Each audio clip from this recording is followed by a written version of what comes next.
محلے والوں کو سب بڑی تسلیم کرتا ہوں اور اللہ سے دعا ہے کہ ان کی عوامی خدمت کو دیکھتے ہوئے انہیں جنت الفردوس میں اعلیٰ سے اعلیٰ مقام دے، آمین۔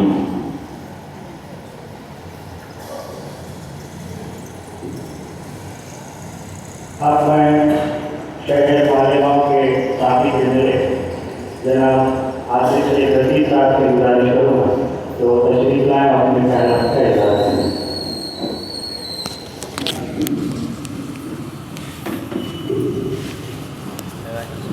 بسم اللہ الرحمن الرحیم۔ آج کی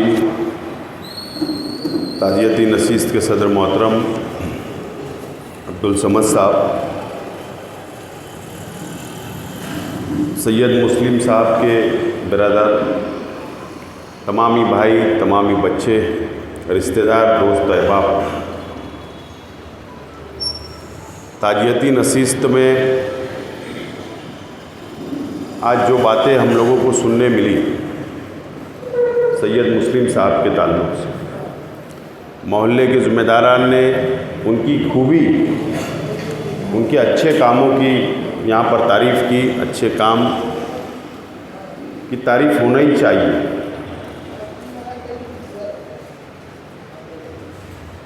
شیخ رشید پریوار کے ساتھ، میرے اپنے پریوار کے ساتھ، سید مسلم صاحب کا گھرانہ، ان کا پریوار کا رشتہ کوئی سیاسی نہیں، نہ کل سیاسی تھا، نہ آج ہے اور نہ انشاءاللہ کل رہے گا۔ شیخ خلیل صاحب مرحوم، ان کے ساتھ ان کا کافی وقت گزرا۔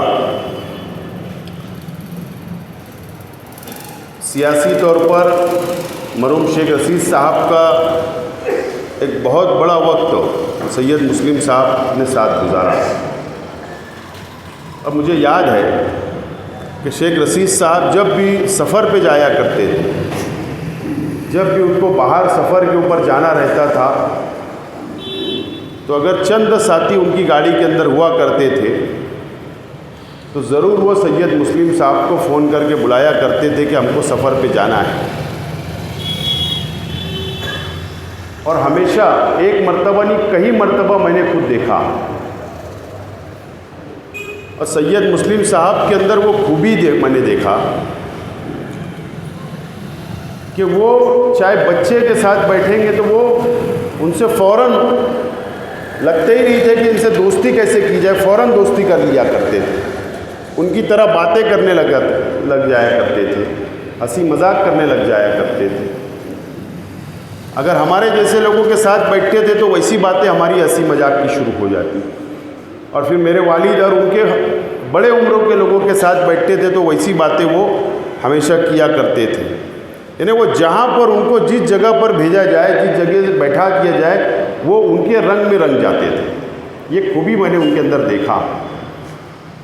اور ایک اچھے آدمی کو اگر اس کی پرکھ کرنا ہے، اس کی پہچان کرنا ہے تو برے وقت کے اندر کی جاتی ہے۔ اچھا وقت ہر انسان کا آتا ہے، اور اچھے وقت کے ساتھ تو سب چلنا چاہتے ہیں۔ ہر کوئی یہ چاہتا ہے کہ میں فلاں سیٹ کے ساتھ رہوں، فلاں لیڈر کے ساتھ رہوں، فلاں دوستوں کے ساتھ رہوں، جو روپیہ پیسہ ہو۔ جس کا اچھا وقت چلتا ہے سب اس کے ساتھ رہنا جانتے ہیں۔ لیکن میں نے محسوس کیا، میرے پریوار نے محسوس کیا کہ مرحوم شیخ خلیل صاحب کے انتقال کے بعد وہ ہمارے پریوار کے ساتھ مضبوطی کے ساتھ کھڑے رہے، ہر وقت ہمارے سکھ اور دکھ میں شامل رہے، ہر وقت ہم کو ہمت دینے کا کام کیا۔ اس کے بعد شیخ رشید صاحب کا انتقال ہو گیا۔ اس کے بعد وہ روزانہ مسلسل شیخ رشید صاحب کے انتقال کے بعد ہمارے گھر آنا، ہماری آفس آنا۔ میں ہفتہ ہو جاتا تھا آفس نہیں جاؤں، لیکن سید مسلم صاحب ضرور آفس جا کر بیٹھا کرتے تھے اور شیخ رشید صاحب کے دوستوں کے ساتھ، ہمارے پریوار کے ساتھ وقت گزارتے تھے۔ ہر برے وقت کے اندر وہ ہمارا ساتھ، ہمارے پریوار کے ساتھ رہے۔ اور ابھی اسمبلی کے الیکشن کے وقت ہر وقت مجھ کو اچھا مشورہ انہوں نے دیا۔ وہ سیاسی سوجھ بوجھ رکھنے والے شخص تھے، شہر کس راستے پر جا رہا ہے، شہر میں کیا ماحول ہے، کیا ہم کو فیصلہ لینا ہے، وہ بخوبی جانتے تھے کہ سیاسی طور پر ایسا فیصلہ لینا ایسے شخص سید مسلم صاحب کو، اور ہمیشہ اس وارڈ کی، جعفر نگر وارڈ کی، کہ مسائل کو حل کرنا، تکلیف کو دور کرنا، ادھیکاریوں سے لڑنا اور اپنی بات کو منوا لینا، میں نے ان کو دیکھا ہوں قریب سے۔ لیکن کبھی بھی اگر وہ پریشانی میں بھی رہے، کوئی کام نہیں ہو رہا ہے، ٹینشن میں بھی رہے، لیکن جب ہم سے ملا کرتے تو کبھی وہ ظاہر نہیں ہونا دیتے تھے کہ یار یہ میں اتنا ٹینشن میں، میرا فلاں کام نہیں ہو رہا ہے، بلکہ ہم سے شکایت کرتے تھے کہ یہ کام نہیں ہو رہا ہے۔ ابھی کی بات ہے، انتقال کے 4 دن پہلے مجھ کو فون کیا، یار کمشنر کے پاس میں نے ایک فائل دیا ہوں، آپ ان کو سفارش کر دو۔ اور وہ میں نے کمشنر صاحب کو فون کیا، کمشنر صاحب نے بولا کہ میرے پاس ان کو بھیجو، اور جس کام کے لیے وہ گئے تھے وہ کام ان کا آگے بڑھ چکا۔ کمشنر صاحب نے مجھ کو دوسرے دن، جب انتقال کے دوسرے دن جب میری بات ہوئی تو انہوں نے کہا کہ یار ان کا جو کام تھا میں نے آگے بڑھوا دیا تھا، لیکن میں وعدے پہ پکا رہوں گا کہ وہ ان کے دنیا سے جانے کے بعد جو کام کو میں انجام دوں گا، وہ کام مکمل کروں گا۔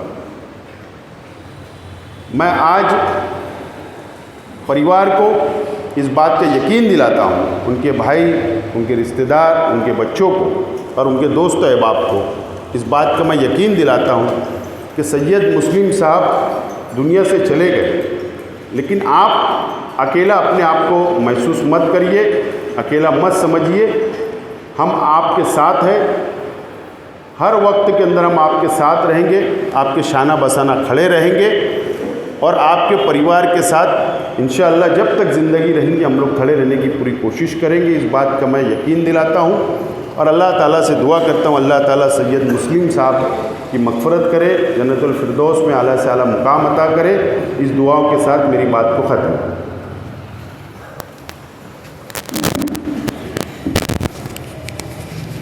اب آخری مقدمے کے طور پر میں جعفر نگر اہل حدیث مسجد کے امام صاحب جناب حافظ شعیب صاحب سے گزارش کروں تو وہ یہاں تشریف لائیں اور اپنے خیالات کا اظہار کریں۔ جناب حافظ شعیب صاحب۔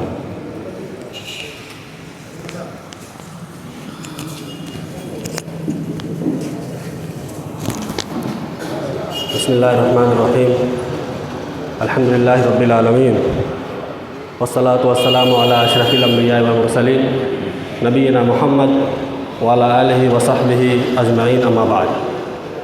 اعوذ باللہ من الشیطان الرجیم، بسم اللہ الرحمن الرحیم۔ وما کان لنفس ان تموت الا باذن اللہ کتابا مؤجلا۔ صدر مجلس، معزز مہمانان کرام، بطور خاص سابق MLA صاحب، نبی احمد صاحب، مستقیم صاحب، اور اس مجلس کے سجانے والے بہت ہی محترم مدثر حسین گڈو صاحب اور اہلیان محلہ، آخری خطاب کے طور پر مجھے کھڑا کیا گیا ہے، اس لیے بنیادی طور پر میں نے آپ کے سامنے قرآن مجید کے 4 پارے سے سورہ نساء کی ایک آیت پڑھی ہے، جس میں مسلمانوں کے ایک متفقہ عقیدے کا اللہ تعالیٰ نے تذکرہ کیا ہے۔ اپنی بات کو وہیں سے شروع کر رہا ہوں۔ اللہ نے فرمایا کہ وما کان لنفس ان تموت الا باذن اللہ، زمین میں کسی جاندار کو موت نہیں آتی ہے مگر یہ کہ اس پر اللہ تعالیٰ کا حکم ہوتا ہے، کتابا مؤجلا، اور پہلے سے وہ کتاب مؤجل میں، لوح محفوظ میں پہلے سے وہ لکھی ہوئی۔ اس آیت سے یہ مسئلہ معلوم ہوتا ہے کہ کسی انسان کا رات کی کسی ساعت میں یا دن کی کسی ساعت میں کسی حادثے کا شکار ہونا یا موت کا شکار ہو جانا یہ اچانک نہیں ہوتا ہے، یہ اچانک انسانوں کے لیے ہے۔ اللہ تعالیٰ کے یہاں وہ چیز پہلے سے مقرر ہے اور ہمیں اس پر ایمان رکھنا چاہیے۔ اگر آپ اس پر ایمان رکھتے ہیں تو اس کا فائدہ آپ کو کیا ملے گا؟ اس کا فائدہ آپ کو یہ ملے گا کہ آپ اس تقدیر کے عقیدے کے خلاف جو اللہ نے لوح محفوظ میں دنیا کے بنائے جانے سے 50,000 سال پہلے لکھ دیا تھا آپ اس عقیدے کے خلاف کوئی بات زبان سے نہیں کہیں گے، بلکہ آپ زبان حال سے وہ کہیں گے جو ہمارے دین کی تعلیم ہے، انا للہ و انا الیہ راجعون، اللہم اجرنی فی مصیبتی واخلف لی خیرا منہا۔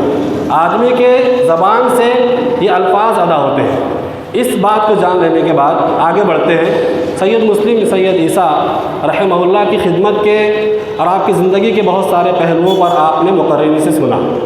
سابق MLA صاحب نے آپ کی زندگی کے بہت سے گوشوں پر روشنی ڈال دی ہے۔ میں ان کی زندگی کے ایک گوشے سے متعلق 2-4 جملے کی کچھ بات کہہ کر کے اپنی بات کے اختتام کی طرف آؤں گا کہ جہاں تک کہ میں ان کو جانتا ہوں، میری تو ہر نماز میں، خصوصاً فجر کی نماز میں آپ سے سابقہ ہوتا رہتا تھا۔ جو آصف صاحب نے تذکرہ کیا کہ آپ کی جو فکر ہوتی تھی وہ ہمیشہ قوم کے تئیں ہوا کرتی تھی کہ کس طرح سے قوم کی خدمت کی جائے۔ کسی اور مقرر نے یہ بھی ذکر کیا تھا کہ اپنے خانوادے کے ساتھ ان کے جو احسانات رہے، احسانات سے مراد وہ احسان جو ایک باپ کے تئیں، ایک بڑے بھائی کے تئیں، چھوٹے بھائی کے تئیں یا بہنوں کے تئیں ہو سکتا ہے، وہ احسان بے مثال ہے۔ اس محلے کے اندر ان کے احسانات اپنے پریوار کے ساتھ بے مثال ہے، اس کی مثال نہیں دی جا سکتی ہے۔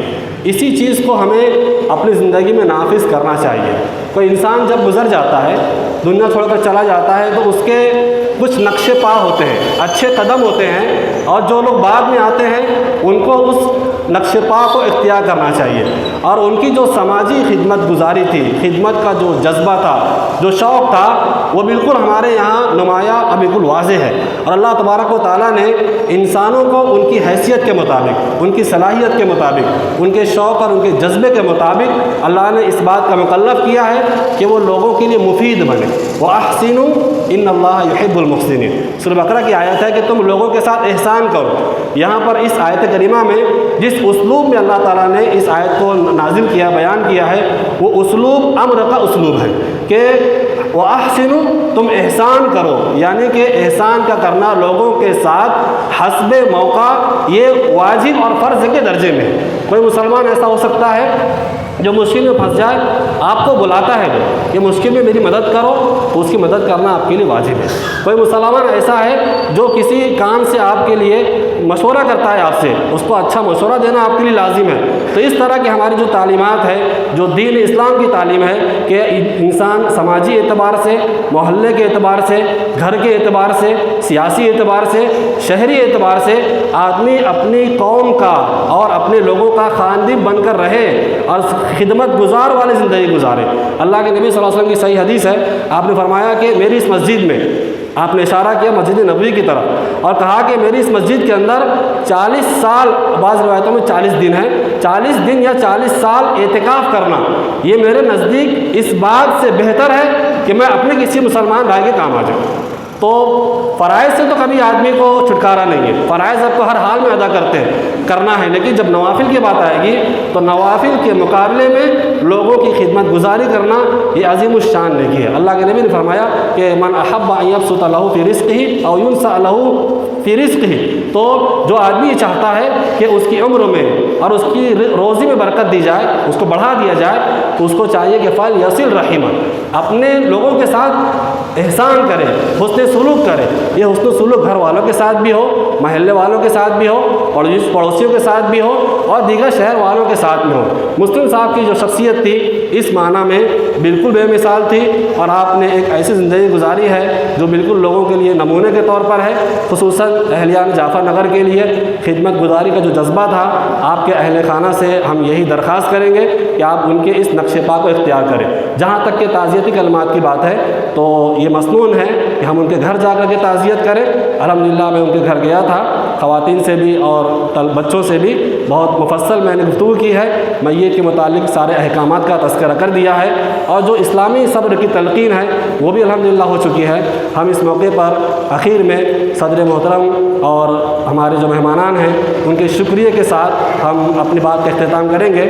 اللہ رب العالمین سے چند جملوں کی میری یہ دعا ہے کہ اللہ تبارک و تعالیٰ سب سے پہلے مسلم صاحب کی بخشش فرمائے، اور آپ کی جو خدمت رہی ہے ایک اخلاص کے ساتھ میں رہی ہے، ہو سکتا ہے اس میں کچھ کمی زیادتی ہو، اللہ تعالیٰ اس سے صرف نظر فرمائے۔ ہر انسان سے بھول چوک ہو جاتی ہے، خطا کا انسان پتلا ہے، اگر آپ لوگوں سے ان کے کوئی تعلقات میں کچھ 19-20 معاملہ ہو، کچھ خرابی ہو، تو میری درخواست ہے کہ آپ اللہ واسطے ان کو معاف کر دیں.